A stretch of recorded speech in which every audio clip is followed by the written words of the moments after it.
Everyone has an opinion when it comes to dating. Your friends, your family, that random person on the internet.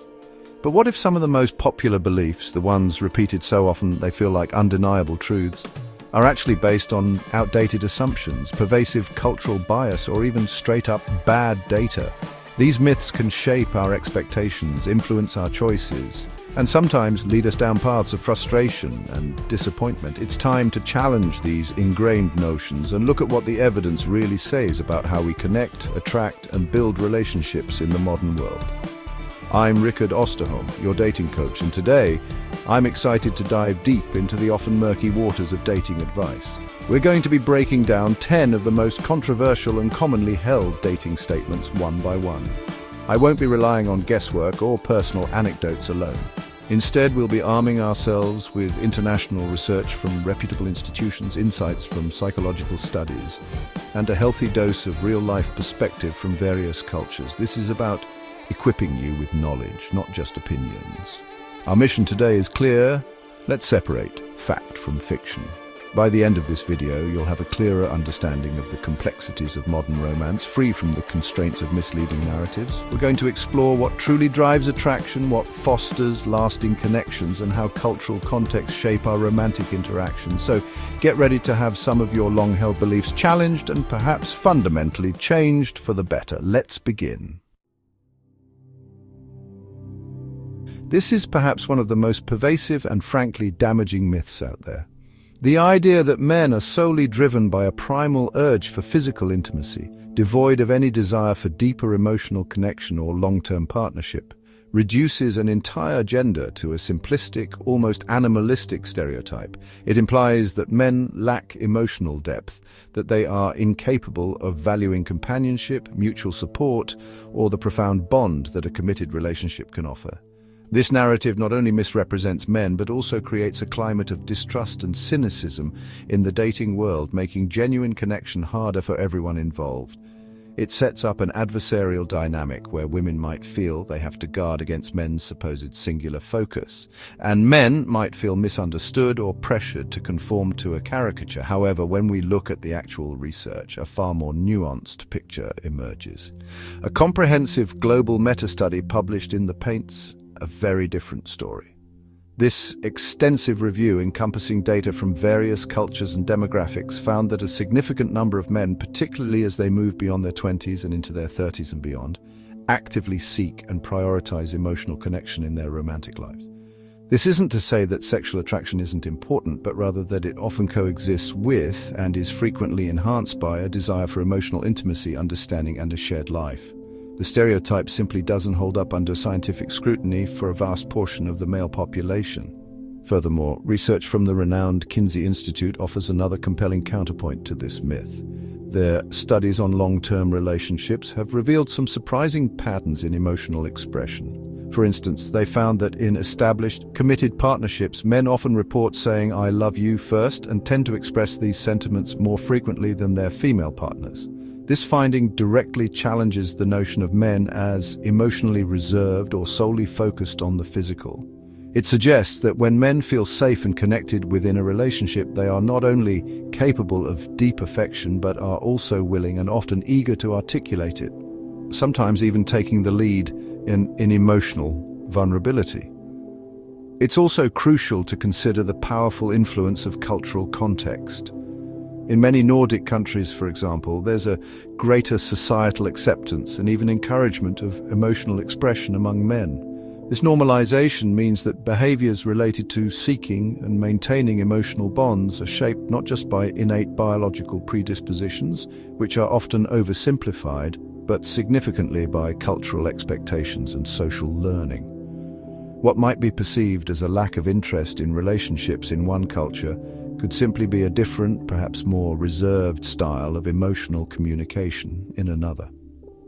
Biology is part of the story, but culture writes many of the important chapters. Ultimately, the idea that sex and emotional bonding are mutually exclusive, or that men prioritize one to the complete exclusion of the other, is a gross oversimplification. For most men, just as for most women, these two aspects of human connection are deeply intertwined. Physical intimacy can be a pathway to emotional closeness, and a strong emotional bond can profoundly enhance the physical dimension of a relationship. Dismissing men's capacity for emotional depth and their desire for meaningful relationships does a disservice to everyone navigating the complexities of modern dating. True connection thrives on understanding, not on outdated stereotypes. This particular myth is deeply embedded in traditional courtship narratives, often romanticized in movies and books. The idea of a relentless pursuer, undeterred by obstacles, proving his unwavering interest through grand gestures and persistent chasing. While this can sound appealing in a fairy tale, in the real world of modern dating, it's a notion that often ignores a multitude of complex human factors. It disregards the very real impact of fear of rejection, the nuances of social anxiety, and the significant shifts in dating norms that have occurred over recent decades. Assuming that a lack of overt pursuit automatically equates to a lack of interest is a simplistic and often misleading interpretation of human behavior. Let's delve into the psychological aspects.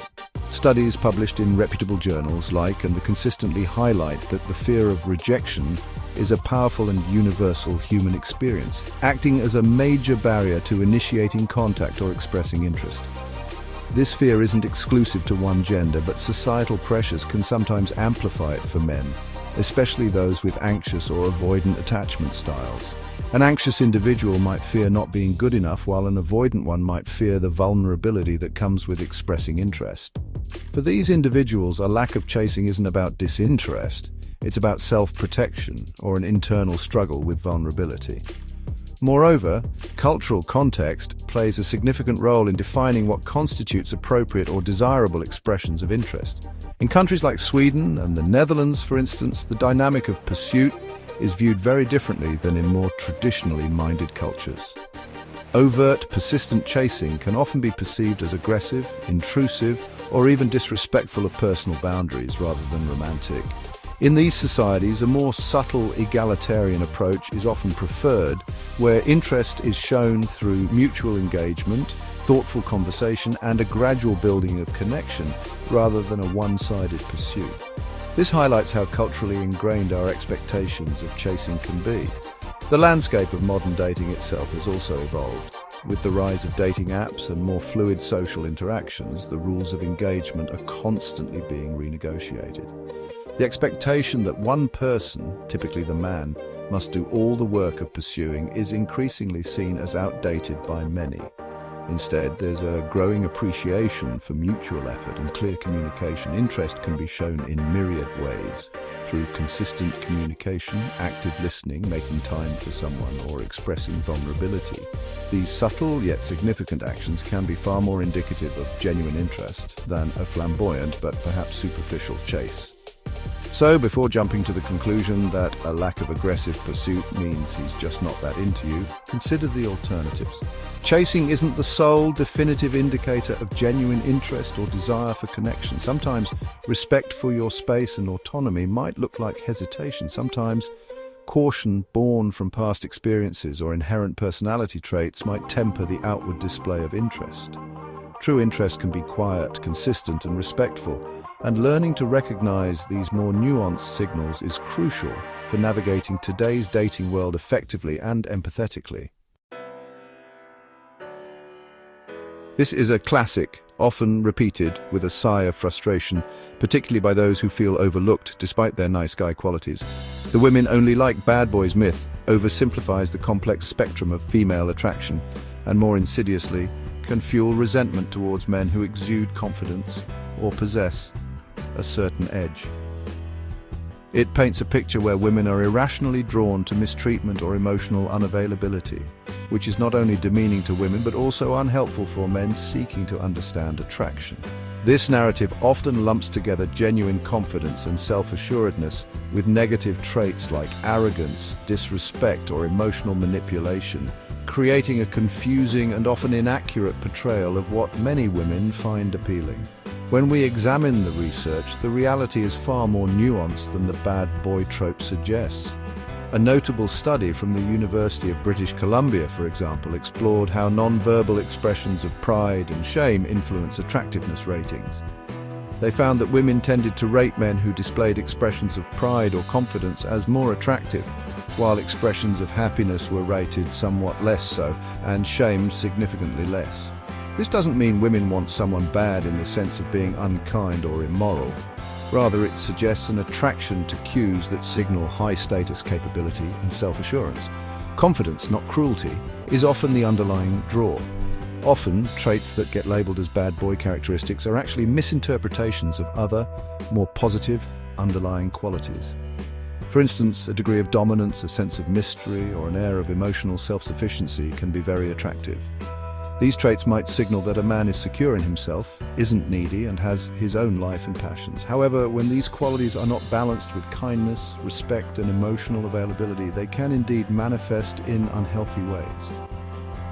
The allure isn't the badness itself, but perhaps the perceived strength or independence, which can unfortunately sometimes be packaged with less desirable behaviors in certain individuals. It's also critical to acknowledge that while an initial thrill or a rebellious phase might lead some women to explore relationships with individuals who fit the bad boy stereotype, long-term satisfaction rarely lies there. Many women who have experienced relationships with genuinely toxic partners, those who are manipulative, unreliable, or emotionally damaging, ultimately leave because the emotional chaos, the constant drama, and the lack of genuine care far outweigh any initial excitement or perceived allure.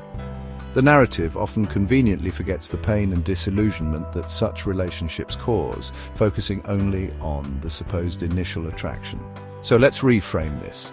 It's generally not the bad boy archetype, with its connotations of disrespect and unreliability, that women truly desire for a healthy, fulfilling partnership. Instead, what is often sought is confidence paired with clear boundaries, assertiveness balanced with empathy, and a sense of self-possession that doesn't veer into arrogance or disregard for others. Women are attracted to strength, but true strength includes kindness and respect. The myth of the irresistible bad boy often confuses superficial charm or dominance with genuine, sustainable, attractive qualities. Understanding this distinction is key for everyone. Chapter 4, Myth number 4. Monogamy isn't natural. This statement is a loaded one, often thrown into discussions about relationship structures, fidelity, and human nature itself.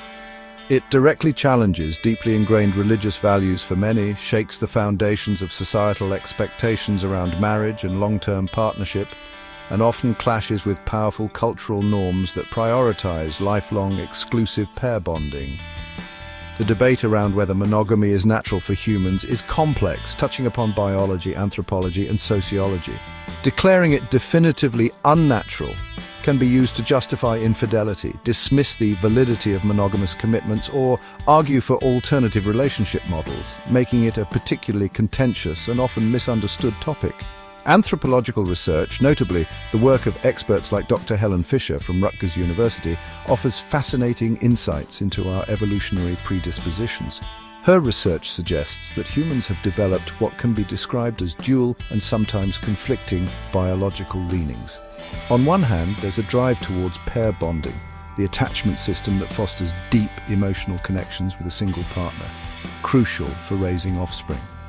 On the other hand, there's also evidence of a drive for genetic variety, which might have historically offered evolutionary advantages. This suggests that our natural state isn't a simple binary, but a complex interplay of competing urges. Looking at societal structures across the globe and throughout history, we see a varied landscape. Social monogamy, where individuals live as pairs and cooperate in raising children, is actually quite common, observed in approximately 83% of human societies today. However, strict sexual monogamy, lifelong exclusive sexual partnership, is less consistently practiced, even within those socially monogamous structures. This distinction is crucial. While many societies uphold the ideal of sexual exclusivity, the reality of human behavior, both historically and currently, shows more flexibility and a wider range of practices than often acknowledged by a single sweeping statement about what is natural.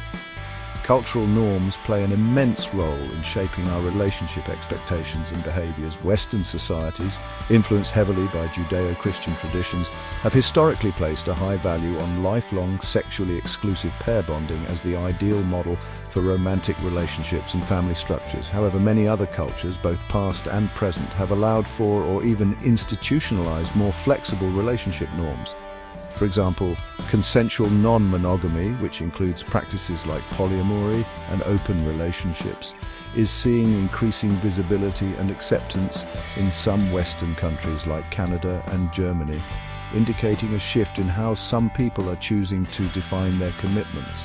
Ultimately, whether monogamy is natural in a purely biological sense is perhaps less important than how we choose to structure our relationships based on our values, agreements, and individual needs. Monogamy can be a conscious choice, a commitment actively made and maintained by partners rather than something defaulted to or assumed to be an inherent, effortless state. The key to successful relationships, whether monogamous or non-monogamous, lies in clear communication, mutual consent, and shared understanding of the terms of the partnership. It's the agreement, not an assumption about naturalness, that forms the bedrock of a healthy relational dynamic. If you like it so far, don't forget to like this video to let YouTube know it's worth the time to watch it, so more people can access this information. Chapter 5, Myth number 5. If you have to work on it, it's not real love. This myth is a particularly insidious one, often perpetuated by romantic comedies and fairy tales that depict love as an effortless, magical force that simply happens and then endures without any conscious effort. It promotes wildly unrealistic expectations, suggesting that real love should be a perpetual state of bliss, free from conflict, misunderstandings, or the need for deliberate cultivation. When couples inevitably face challenges or find that their relationship requires active maintenance, this myth can lead them to question the authenticity of their connection, wondering if they've somehow failed at love or chosen the wrong partner, rather than recognizing that effort is a normal and healthy part of any deep, lasting bond. The research of Dr. John Gottman, who has studied thousands of couples over several decades at the Gottman Institute, provides a powerful antidote to this misconception. His extensive work shows that even the happiest, most successful couples argue and experience conflict. The critical difference between couples who thrive and those who drift apart or break up isn't the absence of problems, but rather how they navigate those problems. Successful couples have learned skills for repair, for reconnecting after disagreements, and for managing conflict constructively rather than letting it erode their bond. They understand that disagreements are inevitable but don't have to be destructive. Further, long-term studies on relationship satisfaction consistently reinforce this idea. Couples who report high levels of enduring happiness don't achieve this by avoiding conflict or difficult conversations. Instead, they actively engage in practices that strengthen their connection. This includes developing emotional intelligence, the ability to understand and manage their own emotions and empathize with their partners, and establishing rituals of connection. These rituals can be small, everyday things like a morning coffee together, a shared hobby, or regular date nights, all of which serve to reinforce the bond and remind partners of their shared journey and commitment. So, what does working on it actually mean in the context of a relationship? It's not about constant struggle or a feeling of being perpetually embattled. Rather, it's about conscious effort, choosing to listen when you'd rather argue, choosing to be vulnerable even when it's scary, choosing to forgive, choosing to make time for each other amidst busy lives, and choosing to communicate openly about needs and expectations. It's about learning and growing together, adapting to changes and supporting each other through life's inevitable ups and downs. This kind of work is an investment, not a burden. In essence, love isn't a passive feeling that you simply fall into and then effortlessly float upon for a lifetime. It's more accurately described as a choice, a commitment that you actively recommit to day after day through your actions and intentions. It's a practice much like any other skill that requires attention, dedication, and a willingness to learn and adapt. Chasing a feeling of effortless perfection is a recipe for disappointment. Building a love that can withstand real life requires conscious, consistent effort from both partners.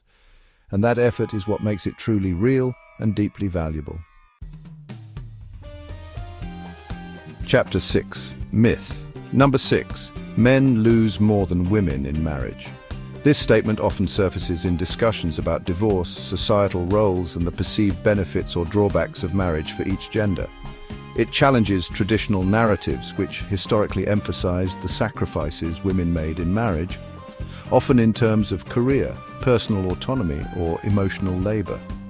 The idea that men lose more can evoke strong reactions, as it touches upon sensitive issues of fairness, gender roles, and the economic and emotional consequences of forming and dissolving long-term partnerships.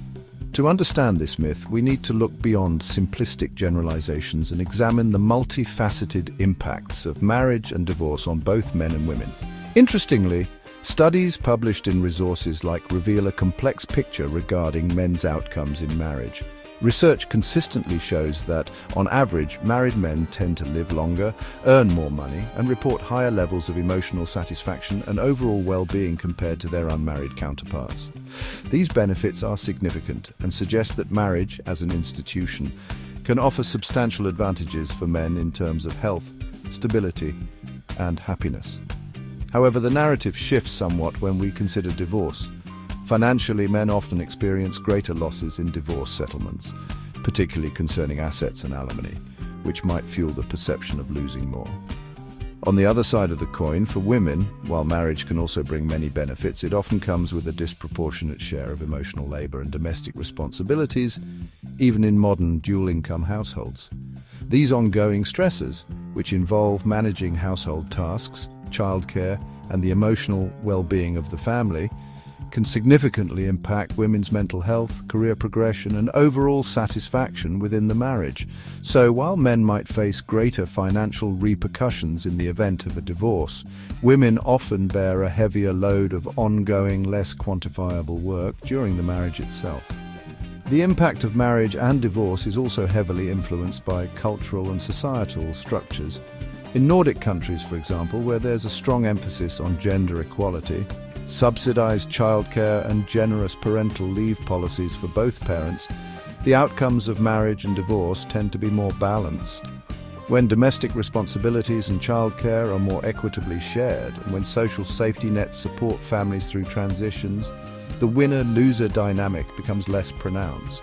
This highlights how societal policies and cultural norms can shape the experience and consequences of marriage for both genders. Ultimately, framing marriage as a zero-sum game where one gender wins and the other loses is an unhelpful oversimplification. A healthy marriage is ideally a partnership built on equity, mutual support, and shared responsibilities, though achieving true equity can be an ongoing process. It's not about strict equality in every single aspect, as individuals bring different strengths and face different challenges, but about a fair distribution of contributions and benefits.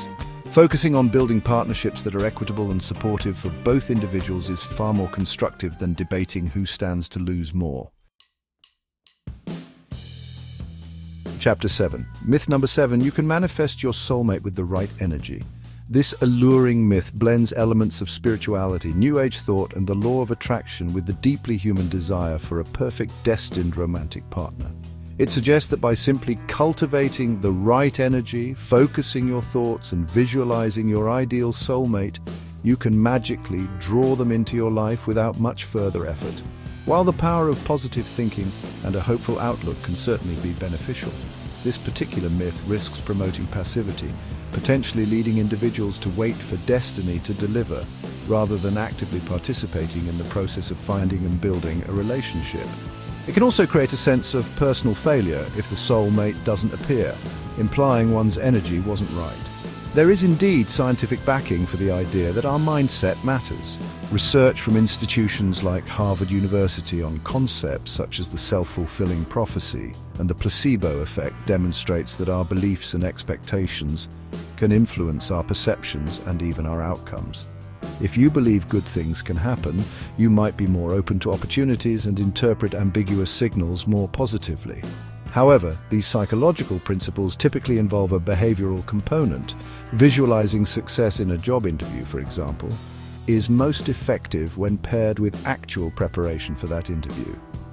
Pure visualization, devoid of corresponding action, rarely leads to tangible changes in one's external circumstances.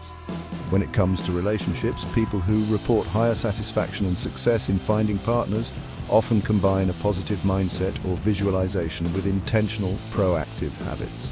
This means actively socializing, putting themselves in situations where they can meet new people, engaging with dating platforms thoughtfully, and crucially, working on themselves to become the kind of partner they would want to attract.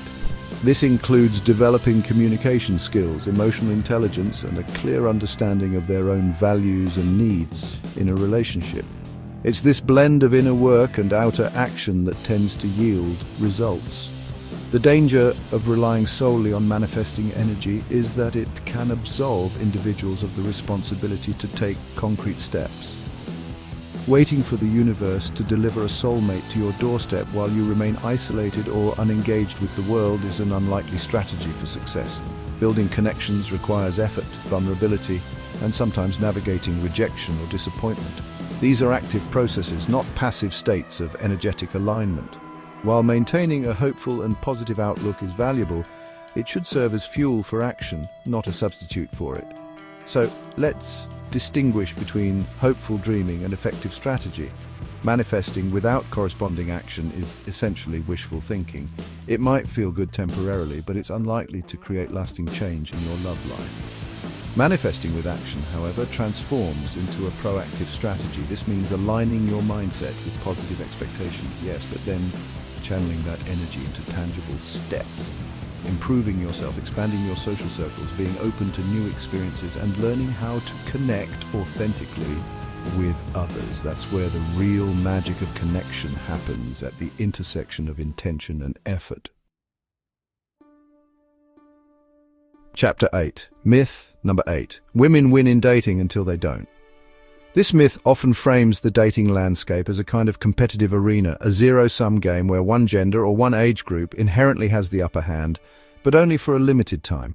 It typically suggests that younger women, particularly in their late teens and 20s, hold a significant advantage in the dating market due to perceived peak fertility and societal beauty standards. The "until they don't" part implies a ticking clock, suggesting that this advantage diminishes sharply with age, at which point the power dynamic supposedly shifts. This narrative can create anxiety for women and a potentially skewed perspective for men, simplifying complex human interactions into a crude calculus of age and power. Data from popular dating apps like Tinder does lend some superficial support to the first part of this myth. Statistics often show that women in the 18 to 30 age bracket tend to receive a higher volume of attention, likes, and messages compared to older women and most men on these platforms. This can create the perception that younger women have an abundance of options and therefore win in this initial phase of digital courtship. However, this focus on quantity of attention often overlooks the quality of those interactions and the long-term goals individuals may have. When we shift our focus from initial attention to long-term relationship satisfaction, the picture changes significantly. Research from credible sources like the Pew Research Center, as of their 2022 findings, indicates that older women, particularly those who have a clearer sense of what they want in a partner and a relationship, often report higher levels of satisfaction in their romantic lives. They may have fewer but more meaningful interactions, having learned from past experiences and developed a stronger sense of self. This suggests that winning in dating isn't just about attracting the most attention, but about finding fulfilling and compatible connections. Interestingly, data from other platforms like OkCupid, based on their internal analyses, has suggested that men's perceived desirability on dating apps tends to peak later in life, around the age of 50. This counters the simplistic narrative that men continuously gain advantage while women continuously lose it. Furthermore, cultural norms around age gap relationships vary. In many Southern European and Latin American cultures, for instance, relationships between older women and younger men are less stigmatized and more accepted than in some other parts of the world, challenging the universal applicability of the women lose with age trope. Ultimately, viewing dating as a race against time or a competition with clear winners and losers based on age is a reductive and often unhelpful perspective. It's perhaps more accurate to see dating and relationship development as a relay, where different stages of life bring different strengths, priorities, and opportunities. Who you become over time, your emotional maturity, your self-awareness, your clarity of purpose often matters far more in building lasting, meaningful connections than who gets picked first in the early rounds. True winning is about finding what's right for you at any age. Chapter 9. Myth number 9. Most men aren't attractive enough for modern women. This is a particularly demoralizing myth, often fueled by cherry-picked data from online dating apps and amplified within certain online communities, sometimes contributing to black pill ideology, a deeply pessimistic and often misogynistic worldview. It suggests that modern women have impossibly high standards for physical attractiveness, leaving the vast majority of average men with little to no chance of finding a partner. This narrative can be incredibly damaging to men's self-esteem, foster resentment towards women, and create a sense of hopelessness about dating, ignoring the multifaceted nature of attraction in the real world.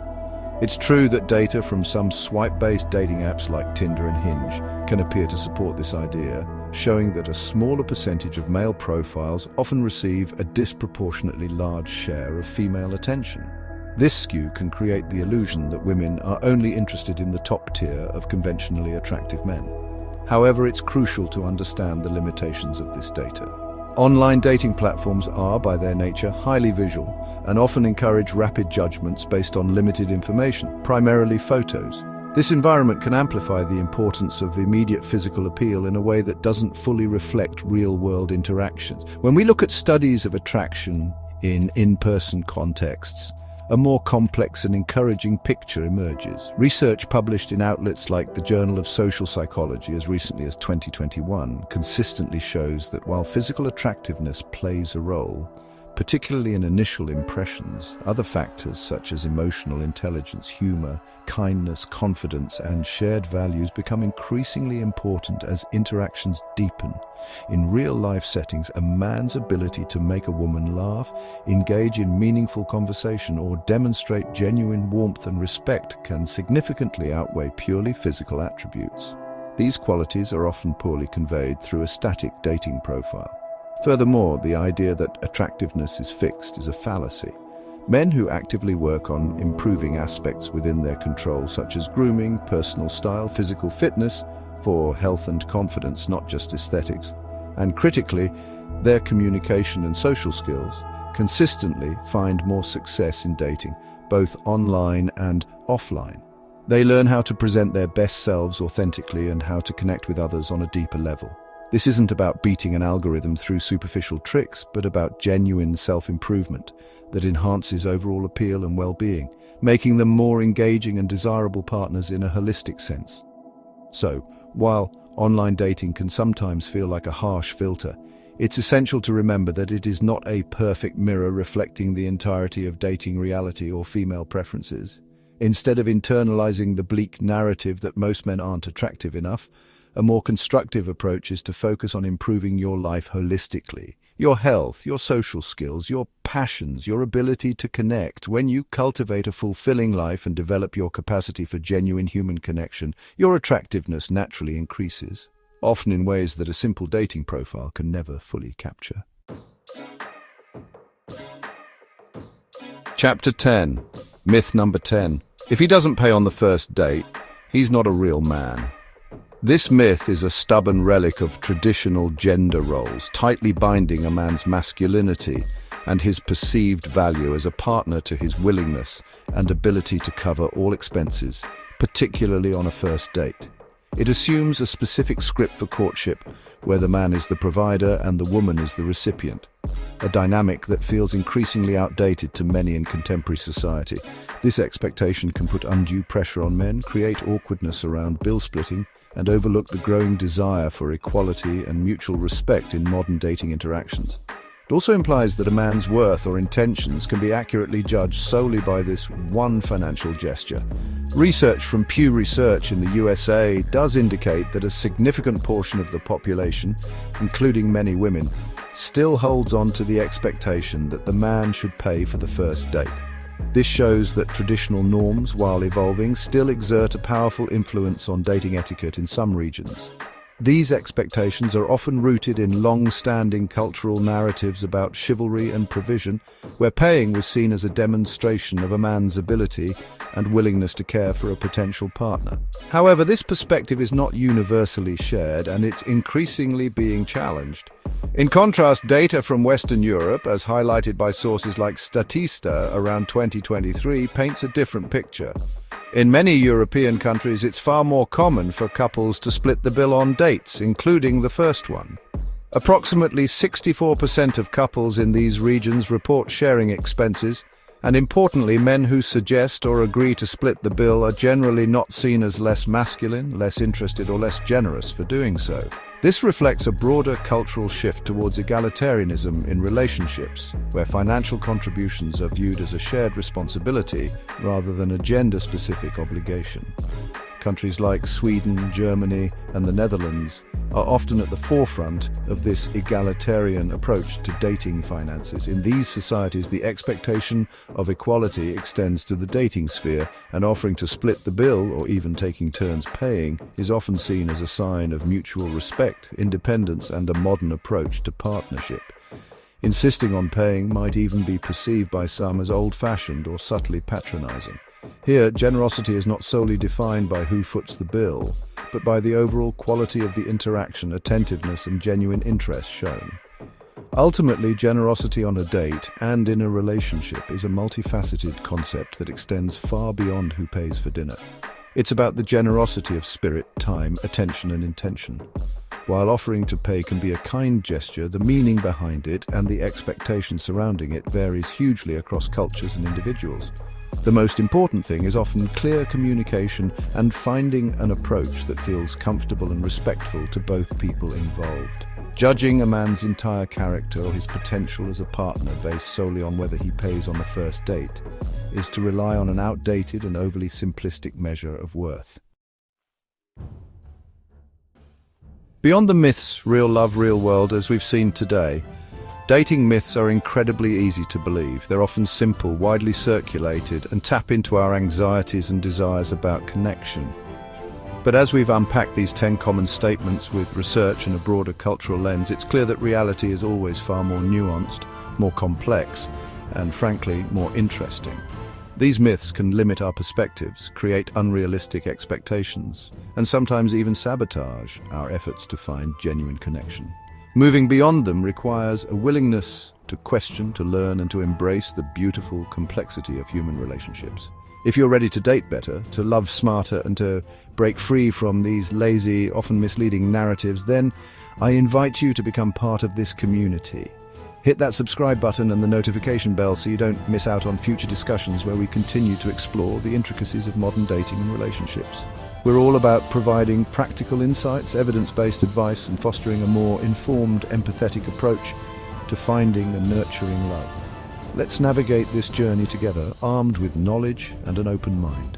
I'm Rickard Österholm, and it's been a pleasure sharing these insights with you. Remember, understanding the realities of dating can empower you to make more conscious choices and build healthier, more fulfilling connections. I'll see you in the next video, where we continue our conversation about real love in the real world. Make sure that you like and subscribe to the channel so you won't miss it. Until then, take care and date wisely.